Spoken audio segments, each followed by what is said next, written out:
이재명 대통령이 23일부터 일본과 미국을 차례로 방문하는 3박 6일 일정의 순방길에 오릅니다. 현지 시간으로 23일과 25일 각각 한일, 한미 정상회담이 열립니다. 이 대통령은 정상회담에서 엄중한 국제정세 속 한반도 평화와 경제 협력 강화를 위해 한일, 한미, 그리고 한미일 협력의 중요성을 강조할 전망입니다. 호혜적인 외교 안보 정책이 실현될 수 있도록 최선을 다하겠습니다. 한반도의 평화와 번영을 위한 실질적인 해법도 계속 찾아 나가겠습니다.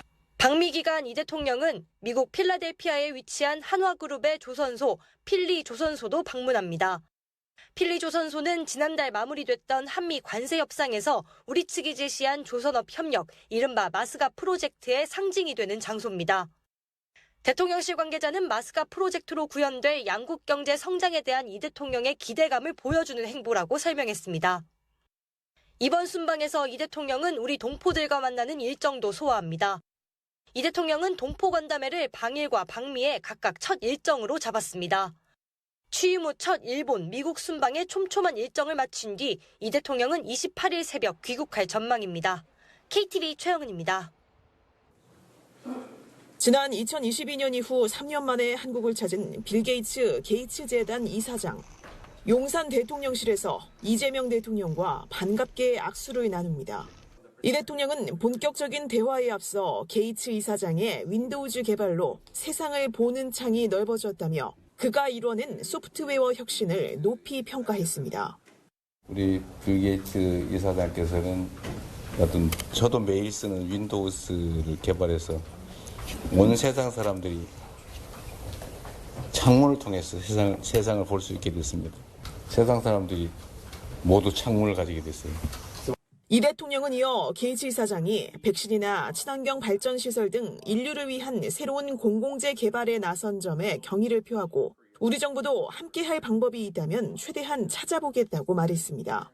나란히 앉은 이 대통령과 게이츠 이사장은 글로벌 보건협력부터 AI 미래 산업까지 다양한 분야에 걸쳐 대화를 나눴습니다. Changed a lot, whether it's the geopolitics or the technology of AI. And so you have a huge opportunity to re-examine some of the key strategies and really reinforce the strong role that South Korea plays in solving many of these problems. 게이츠 이사장은 또 AI나 반도체 등 첨단 산업 분야에 많은 전력이 소비된다며 소형 모듈 원자로 SMR 수요 급증 추세를 언급했는데 이 대통령은 이때 한국이 세계 시장에서 SMR 강자가 될 수 있다고 말했습니다. 한국 정부가 차세대 원자력 발전소 건설에 관심이 많고 SMR을 개발하는 기업도 많다며 글로벌 시장에서 활약하고 있음을 강조하기도 했습니다. 게이츠 이사장은 이 대통령의 첫 한미 정상회담 일정과 관련해 트럼프 미국 대통령과 대화를 잘 나누라는 덕담을 건넸고 이 대통령은 어려운 일이겠지만 슬기롭게 잘 대화하겠다고 화답했습니다. KTV 이혜진입니다. 이재명 대통령이 전시 지휘소인 비원 벙커에서 을지연습 종합상황보고회의를 주재하고 내부 시설을 순시했습니다. 이 대통령은 국가 위기관리 능력 향상과 한미 연합방위태세 확립을 위해 노력한 관계자들을 격려하고 실질적 연습을 통해 국민 안전을 보호할 수 있도록 면밀히 대비해야 한다고 강조했습니다. 이와 함께 안보가 흔들리면 국민 삶이 위협받게 된다는 점을 명심하고 각자의 책임을 다해달라고 당부했습니다. 통계청이 발표한 2025년 상반기 지역별 고용조사 결과 시지역 취업자 수는 1,417만 5천 명으로 전년 대비 16만 2천 명 증가했습니다. 고용률 역시 62.6%로 0.3%포인트 상승했습니다. 반면 군지역 취업자 수는 210만 3천 명으로 4천 명 감소했고 특별광역시 구지역 취업자 수 역시 1,158만 9천 명으로 2만 3천여 명 감소했습니다. 고용률 역시 각각 69.2%, 58.8%로 소폭 하락했습니다. 시지역은 0.3%포인트 상승을 한 반면에 이제 군지역과 구지역은 이번에 하락을 했습니다. 구지역 같은 경우에는 시계열이 21년부터 작성이 됐는데 처음으로 하락을 했습니다. 실업률은 전반적으로 하락하는 모습을 보였습니다. 시지역 실업자는 44만 명으로 전년 대비 7천 명 감소했고 구지역 실업자는 46만 7천 명으로 16,000명 줄었습니다. 군지역 실업자는 2만 8천 명으로 지난해와 같은 수준을 유지했습니다. 시군구 전 지역에서 실업률이 높은 지역은 울산 동구로 5.7%를 기록했습니다. 지역에서 실제 활동하는 인구를 파악하기 위해 지난해 도입된 지역 활동 인구에서는 도심 중심지일수록 거주자 대비 활동 인구 비중이 확연히 높았습니다. 시지역 활동 인구는 2,191만 9천 명으로 조사됐고 구지역은 2,017만 1,000명으로 나타났습니다. 군지역 활동 인구는 333만 3천 명으로 전년 대비 8천 명 줄었습니다. 15세 이상 거주 인구 대비 비중이 높은 지역은 서울 중구가 344.4%로 지역 활동 인구가 가장 많았습니다. 취업자 중 거주지와 근무지가 동일한 거주지 내 통근 취업자 수는 시 지역에서는 전남 6시, 경남 거제시가 가장 높았고 군지역은 경북 울릉군이 100%로 조사됐습니다. 구지역에서는 인천 옹진군과 대구 군위군이 각각 98.3%, 94.5%로 높게 조사됐습니다. 시지역은 거주지 기준 취업자가 근무지 기준 취업자보다 많아 지역활동 인구 비중이 낮고 군지역과 특강역시 구지역은 근무지 기준 취업자가 거주지 기준 취업자보다 많아 지역활동 인구 비중이 높았습니다. 통계청은 이번 발표부터 228개 시군구 지역활동 인구의 연령을 더 세분화해 국가 통계 포털에 공개할 계획입니다. KTV 신국진입니다. 2022년 이후 외국인들의 수도권 내 주택 거래가 연평균 약 26% 이상의 증가율을 보이고 있는 것으로 나타났습니다. 지난 6월 시행된 대출 규제와 맞물려 해외 자금 조달을 통한 외국인의 투기성 거래가 더 늘어날 우려도 커지고 있는 상황입니다. 특히 자금 조달 내역이 불분명한 고가주택 거래 등 투기성 거래로 의심되는 사례가 다수 발생하고 있습니다. 실제로 국내에 거주하지 않고 대신 집을 관리해줄 위탁 관리인을 지정한 수도권 주택 거래는 지난해에만 300건에 육박합니다. 정부가 외국인의 투기성 주택 거래를 막기 위해 서울시 전역과 인천시 중구와 미추홀구, 계양구 등 7개 구를 비롯해 경기도 수원, 성남, 고양, 용인과 김포, 안성 등 23개 시를 외국인 토지거래 허가구역으로 지정하기로 했습니다. 지정 효력 발생 기간은 오는 26일부터 내년 8월 25일까지 1년으로 향후 시장 상황을 고려해 필요한 경우 기간이 연장될 수 있습니다. 대한민국 국적이 없는 외국인과 외국 법인, 외국 정부가 해당 지역에서 주택 거래를 하려면 관할 지자체에 허가 신청서를 내고 허가를 받아야 거래가 성사됩니다. 허가를 받으면 허가일로부터 4개월 안에 해당 주택에 입주해야 하고 주택 취득 후 2년간 실거주해야 합니다. 만약 이를 어긴 사실이 적발되면 3개월 이내 기간을 정해 이행 명령을 내리고 이행하지 않을 경우 의무 이행 시까지 이행 강제금이 반복 부과됩니다. 정부는 올해 말 부동산 거래법 시행령을 개정해 자금 조달 계획과 입증자료 제출 의무도 확대할 방침입니다. 투기 과열지구 내 거래에서만 제출하던 것을 앞으로는 토지거래 허가구역 내 허가 대상 거래에도 적용합니다. 자금 조달 계획서 내용에 비자 유형을 기재하도록 하고 해외 차입금 및 송금 내역과 함께 해외 금융기관명을 명시토록 할 계획입니다. 정부는 또 자금 세탁과 같은 불법 해외 자금 조달이나 탈세 혐의가 의심되는 경우 해당 거래 정보를 해외 금융정보 분석원과 해외 과세 당국에 전달할 것이라고 밝혔습니다. KTV 이리나입니다. 민생회복 소비 쿠폰 신청률이 90%를 훌쩍 넘긴 가운데 정부가 농어촌 지역 주민들을 위해 소비 쿠폰 사용처를 확대하기로 했습니다. 22일부터 면 단위 지역에 있는 654개 하나로마트와 인구 감소 등의 영향으로 소비 여건이 열악한 읍 단위 지역의 하나로마트 4곳에서도 소비 쿠폰을 사용할 수 있습니다. 정부는 앞서 소비 쿠폰 지급 시기에 맞춰 마트나 편의점 등 유사업종이 없는 지역에 한해 하나로마트를 사용처에 포함한 바 있는데 이번 조치는 이를 더 확대한 겁니다. 마트, 슈퍼가 없는 면 지역에 거주하시는 분들의 불편을 해소하기 위해 일부 면 지역 하나로마트도 사용 가능 업장으로 포함하였습니다. 지역 마트가 있더라도 모든 먹거리와 생필품을 취급하는 것이 아니라서 실제 쿠폰 사용이 어렵다는 지적에 따른 겁니다. 지역에서 생산된 농산물을 직접 소비자에게 판매하는 로컬푸드 직매장 230곳도 사용처에 추가됐습니다. 지역 농산물 판로 확대와 주민 이용 편의를 위해서입니다. 정부는 또 접경 지역 등에서 의무 복무 중인 군 장병들이 복무지 인근 상권에서 소비 쿠폰을 사용할 수 있도록 개선하기로 했습니다. 주민등록상 주소지가 아닌 복무지 주민센터에서 소비 쿠폰 신청 시 해당 지자체에서 사용 가능한 선불카드를 지급하게 됩니다. 소비 쿠폰 1차 지급이 이미 상당히 진행된 점을 고려해 다음 달 22일부터 시작되는 2차 지급부터 적용될 예정입니다. KTV 박지선입니다. 지난 2월 14일 6명의 사망자를 낸 부산 기장군의 반얀트리 리조트 건설 현장 화재. 같은 달 25일에는 세종 안성 고속도로 붕괴 사고가 발생해 4명이 숨졌습니다. 고용노동부에 따르면 올해 상반기 재해조사 대상 사고 사망자는 287명으로 지난해 같은 기간보다 9명 줄었습니다. 다만 올해 초 연이은 대형 사고로 건설업 산업재해 사망자는 8명 증가한 138명으로 나타났습니다. 기타 업종 산재 사망자도 82명으로 11명 늘었습니다. 건물 종합관리나 위생, 유사 서비스업 등 취약업종에서 사망자가 증가한 영향입니다. 반면 제조업 사망자는 67명으로 28명 급감했습니다.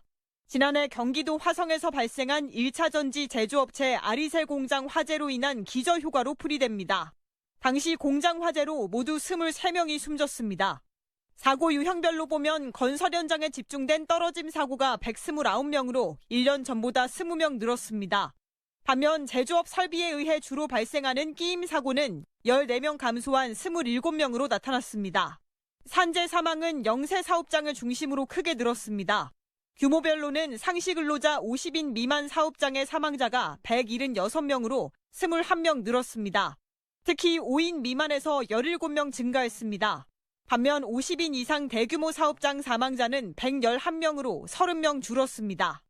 다수의 고령 노동자 그리고 외국인 노동자들이 이 중소사업장에서 일하시는 경우들이 많다는 겁니다. 네. 이 중소사업장의 문제가 뭐냐면 일단은 구조적으로 원하청 관계에 있는 경우들이 많고 그리고 건설업과 제조업이 많아서 같은 기간 외국인 산재 사망자는 38명으로 전체 사망자의 13.2%를 차지했습니다.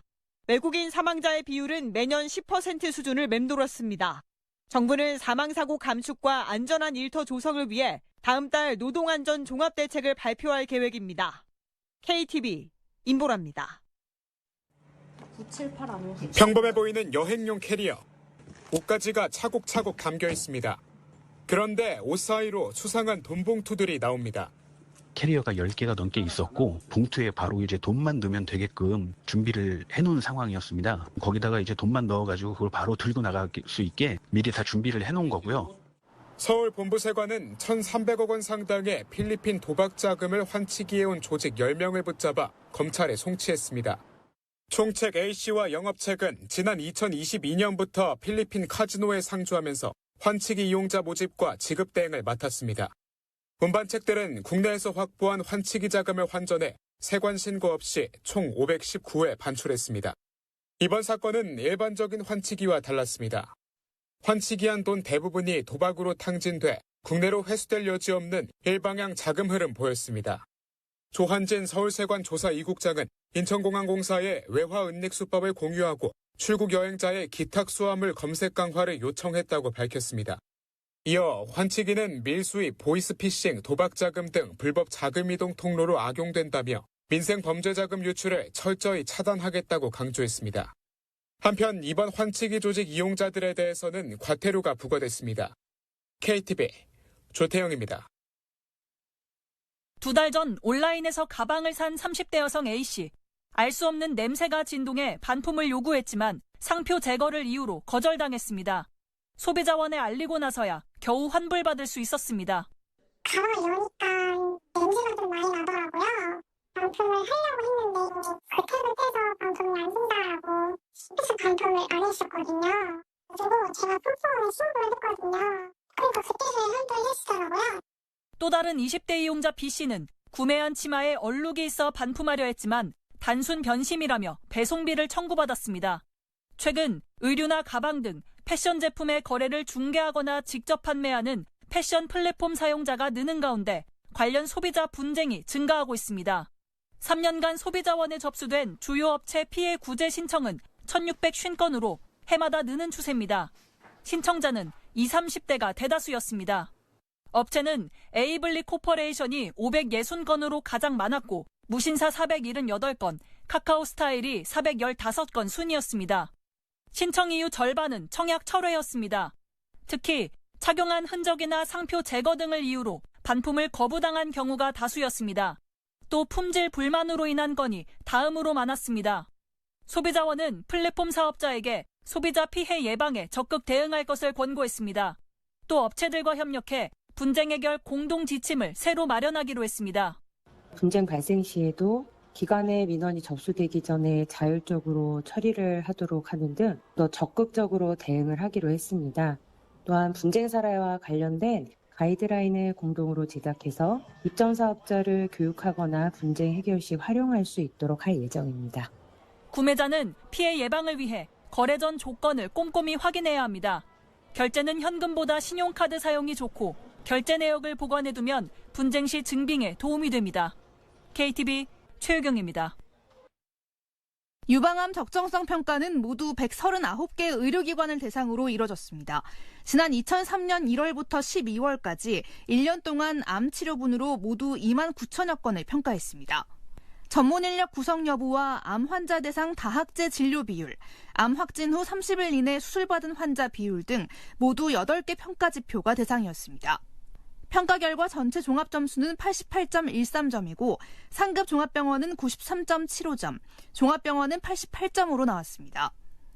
국내 유방암 진료병원 10곳 중 6곳가량이 1등급 평가를 받았는데 지역 간 격차가 존재했습니다. 1등급을 받은 기관은 전체의 58.3%로 1등급의 절반 이상이 수도권에 몰렸지만 제주, 강원, 전라권 등에선 1등급이 적거나 없었습니다. 가장 낮은 5등급을 받은 곳은 9곳이었습니다.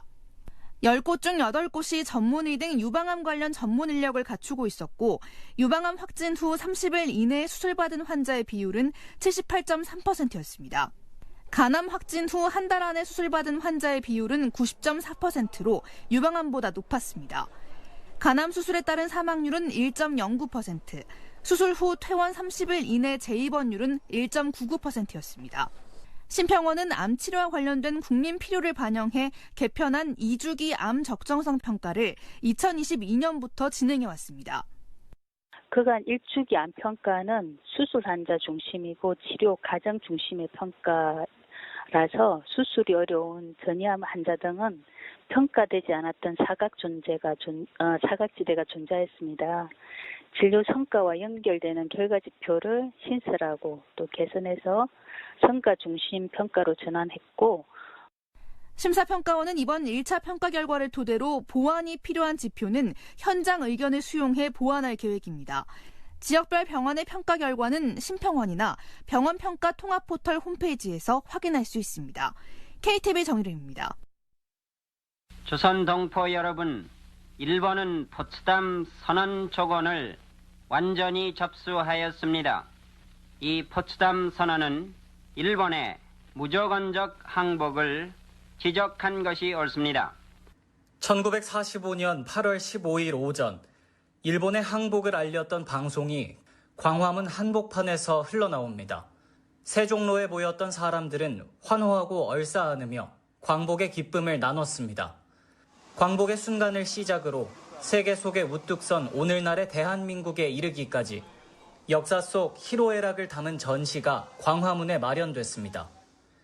우리가 그동안 우리 국민들이 온갖 고난 속에서 만들어낸 도전과 성공의 역사를 한번 두루 조망할 수 있는 기회를 가지시기를 바라는 마음에서 이번 전시회를 준비했습니다.